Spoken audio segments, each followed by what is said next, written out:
नमस्कार, हमारी खास पेशकश मिड कैप स्मॉल कैप जरा संभल के इस शो में आपका स्वागत है। मैं हूं अभिषेक सत्यव्रतम। मिड कैप और स्मॉल कैप फंड पर एमफी की एडवाइजरी के बाद इन शेयरों को लेकर बाजार में सतर्कता बढ़ गई है, लेकिन बाजार का माहौल अभी अच्छा है, इकोनॉमी में तेजी जारी है, फ्लोज भी अच्छे आ रहे हैं। एसआईपी का आंकड़ा महीने दर महीने रिकॉर्ड बना रहा है। ऐसे में अब मिड कैप और स्मॉल कैप में क्या रणनीति हो, क्या अभी इन शेयरों में संभलने का वक्त है या तेजी जारी रहेगी, इसी पर लेकर आए हैं यह खास show mid cap small cap जरा संभल के।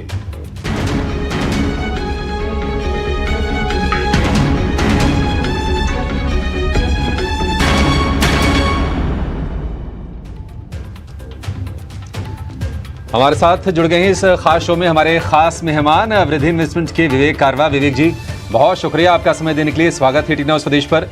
पिछले साल की बात करें या फिर अब से एक साल पीछे की बात करें विवेक जी, तो मिड कैप स्मॉल कैप में कमाल की हमने तेजी दिखी है। बहुत सारे ऐसे शेयर रहे हैं जो 3 गुना, 4 गुना, 5 गुना हुए।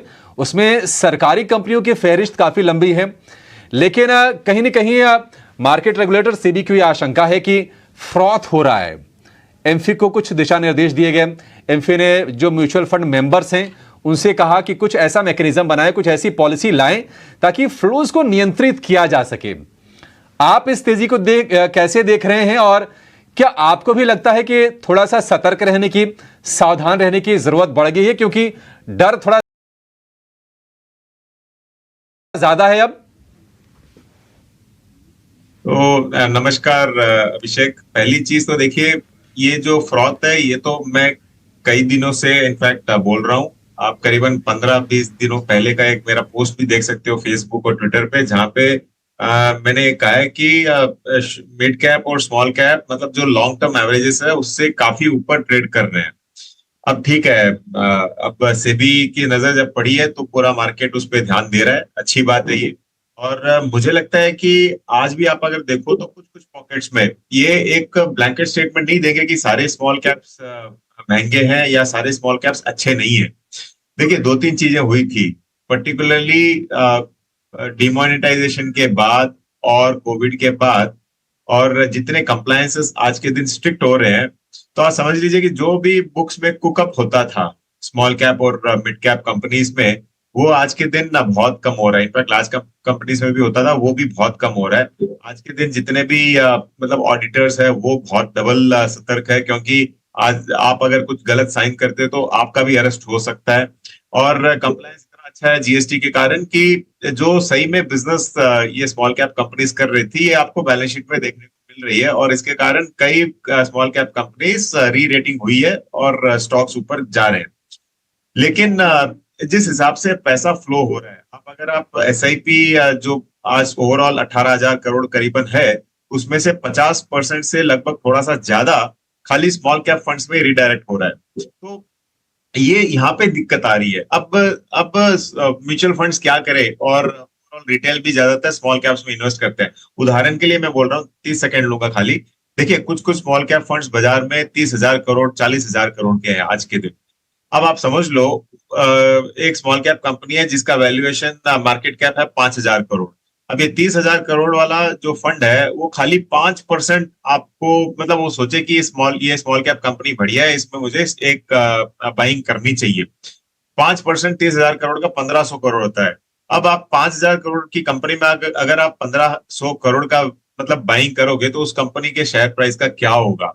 तो यहाँ पे फिर आपका शेयर होल्डिंग भी इतना बढ़ जाएगा। 5,000 करोड़ में अगर 1,500 करोड़, तो परसेंटेज वाइज आप देख सकते हो इतना बढ़ जाएगा कि जिस दिन आपको निकलना होगा ये आप बेच नहीं पाओगे। तो इसके कारण सेबी की नजर उस पर आई है फाइनली।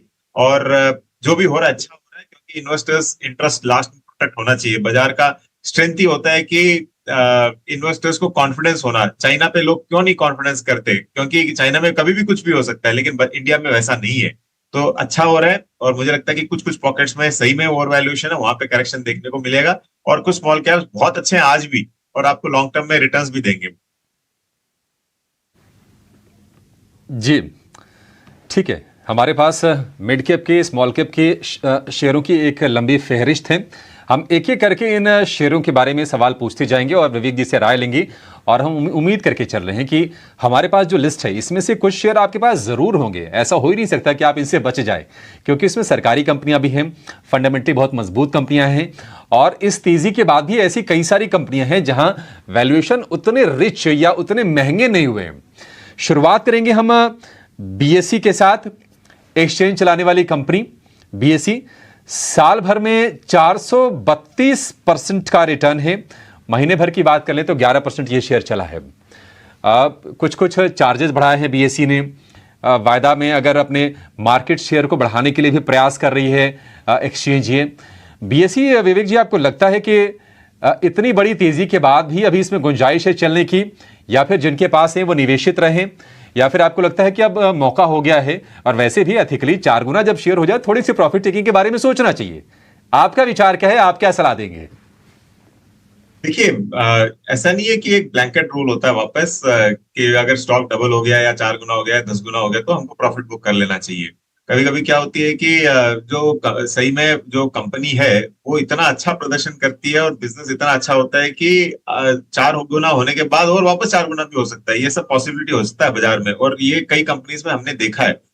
तो अब बीएसई का क्या हुआ, एक ही इकलौता एक्सचेंज था एमसिक्स के अलावा जो लिस्टेड था इक्विटी स्पेस में, और अब उनका जो डेरिवेटिव पार्टिसिपेशन है, मतलब कई सेगमेंट्स में वो आज भी लीडर्स है। खाली इक्विटी डेरिवेटिव्स में नहीं है, इक्विटी में थोड़े पीछे चल रहे थे, लेकिन थोड़ा बहुत इक्विटी डेरिवेटिव्स में भी उनको एक ट्रैक्शन मिल रहा है। अगर ये जारी रहता है तो मुझे लगता है कि स्टॉक का टॉप से तो काफी नीचे आ चुका है, इसके लिए बहुत ज्यादा डाउनसाइड इसमें है नहीं, आपको होल्ड करना चाहिए और ये धीरे धीरे वापस ऊपर जाएगा। अब एक और चीज है, जब एनएससी लिस्ट होगा, अब एनएससी लिस्ट होते होते पता नहीं हम लोग बूढ़े हो जाएंगे क्या, लेकिन हाँ, जब भी एनएससी लिस्ट होगा आपको दिखेगा कि एक रीवैल्यूएशन आपको बीएसई में भी देखने को मिलेगा। तो इसके लिए होल्ड कीजिए। ये कंपनी रन अप हुआ है, लेकिन मुझे लग रहा है कि अभी भी वर्थ होल्डिंग है ये। ठीक है, बीएसई को होल्ड करने की सलाह है। रिफाइनरी स्पेस की कंपनी है एमआरपीएल, और ये ओएनजीसी की सब्सिडरी भी है। एमआरपीएल में हमने एक बहुत ही गजब की तेजी देखी है, मतलब कमाल किया है, रिकॉर्ड हाइज पर जाकर अब ये शेयर ट्रेड कर रहा है। और पिछले महीने भर की भी रैली अगर आप देखेंगे तो 29-30% ये शेयर चला है। ऊपरी स्तरों से थोड़ा थोड़ा सब नीचे जरूर आया है, लेकिन साल भर में बहुत ही गजब की रफ्तार, करीब करीब 4.5 गुना ये शेयर हुआ है। 350% के आसपास तक के रिटर्न्स दिए हैं एमआरपीएल ने। निश्चित तौर पर अब इस तेजी के बाद एमआरपीएल के वैल्यूएशन थोड़े से महंगे हो गए हैं, लेकिन क्या महंगे वैल्यूएशन पर भी ये वाजिब है, ठीक है कंपनी निवेशित रहने लायक? विवेक जी, आपकी क्या सलाह है? एमआरपीएल को होल्ड करें या फिर थोड़ी सी प्रॉफिट टेकिंग कर लें इसमें? अब आज या कल ही एक रिपोर्ट आई है जो ऑयल मार्केटिंग कंपनीज और ऑयल रिफाइनरीज पे बात करती है, और मुझे लग रहा है कि ऑयल रिफाइनरीज यहाँ से और अच्छा करेगा।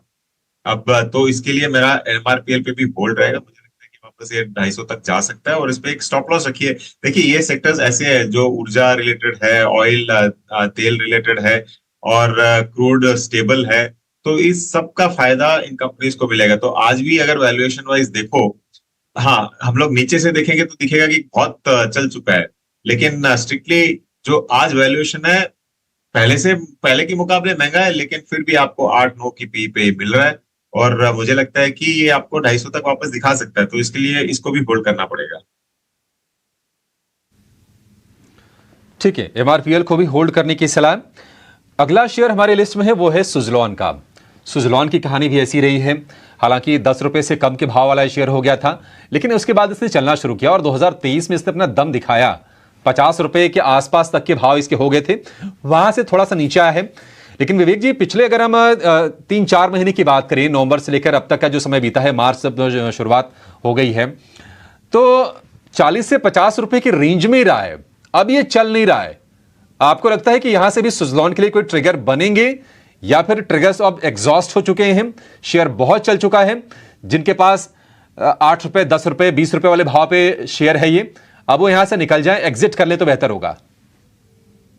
अभिषेक, सुजलॉन ऐसे हुआ था कि मतलब मार्केट ने, सब इन्वेस्टर्स ने इसको राइट ऑफ कर दिया था कि इसका कुछ नहीं होने वाला है, लेकिन अचानक पता चला, क्योंकि सरकार का बहुत फोकस था सोलर सेक्टर पे, और ओवरऑल सब्सिडीज, सोलर मतलब रूफटॉप सोलर, ये सारा उन्होंने चालू किया। लेकिन पता चला कि रात को तो ये काम करेगा ही नहीं ना, तो रात को तो आपको फिर भी हवा चाहिएगी, और इसके लिए वापस विंड एनर्जी पे भी एक फोकस आया, क्योंकि सोलर आपको दिन में चलेगा और विंड एनर्जी ऐसी है जो आपको 24 आवर्स चल सकती है। तो जो ये लोग एक्सपेक्ट कर रहे थे वो हुआ नहीं था, पहले एक दशक में बोल रहा हूं मैं। लेकिन अब अचानक ये एस्टिमेट है कि इनका जो डिमांड है पावर का, विंड पावर का, ये यहाँ से डबल हो जाएगा, और इसके लिए स्टॉक चल गया। अब अटका हुआ क्यों पड़ा है? क्योंकि बहुत चल गया था। तो देखिए, लंबी रेस का अगर घोड़ा है तो आपको थोड़ी देर कहीं ना कहीं आराम भी करना पड़ेगा नेक्स्ट लेग अप के लिए। तो होल्ड रखिए, मुझे लगता है एक स्टॉप लॉस लगा के रखो इसमें, और ये वापस आपको रिटर्न्स दिखाएगा। ठीक है, होल्ड करने की सलाह है। 55 रुपए का लक्ष्य, अवधि 6 महीना। अगला जो शेयर है वो एक सरकारी कंपनी का है, हडको। हडको में हमने बहुत ही जबरदस्त तेजी देखी है, और ये शेयर जो चला है साल भर में 326% के सॉलिड रिटर्न्स दिए हैं, और अभी भी चल रहा है। इसमें कोई थकावट के संकेत नहीं है। पिछले महीने भर में 14-15% ये शेयर चल चुका है। हडको, क्या विश्वास है आपको विवेक जी कि अभी यही नहीं रुकेगा? चूंकि सरकार की इंफ्रा स्टोरी है, आगे चुनाव, बजट, तमाम इवेंट्स भी आने वाले हैं। हालांकि ये शेयर चला है, लेकिन क्या अभी भी वेल प्लेस्ड है या फिर महंगा हो गया ये? तो अभिषेक, अभी तक आपने ऐसे शेयर्स लिए हैं जो फंडामेंटली बहुत ही स्ट्रांग कंपनीज है, तो लोग सोचेंगे कि तो दर्शक है वो सोचेंगे कि सब पे होल्ड दिए जा रहे हैं और बात कर रहे हैं स्टॉक्स महंगे की। देखिए, वैसा नहीं है। हडको भी एक हाउसिंग डेवलपमेंट साइड में है ये, और जितना सरकार का फोकस है इंफ्रास्ट्रक्चर और हाउसिंग पे, ये अगले बजट में 5 जुलाई को अगला बजट आएगा जो फुल फ्लेश बजट होगा, उसमें आपको दिखेगा कि वापस सरकार लाखों करोड़ों खर्च कर रही है। तो इसके लिए ऑन डिप्स आपको बाई करना है। आपको ये फिलहाल अगर आपके पास है तो होल्ड करिए। और जब मैं बोलता हूँ, देखिए, ये सब स्टॉक ऐसे है ना, आज के दिन 6 महीने से लेके 1 साल की अवधि आप रखिए सब में, और मुझे लगता है कि ये भी आपको होल्ड करना चाहिए, और एक रिकवरी वापस ये दिखाएगा स्टॉक। और ज्यादातर जितने भी आज स्टॉक बात कर रहे हैं हम लोग, ऊपर के स्तरों से काफी करेक्शन दिखा चुके हैं, तो इसके लिए थोड़ा सा फ्रॉथ में कम हुआ है।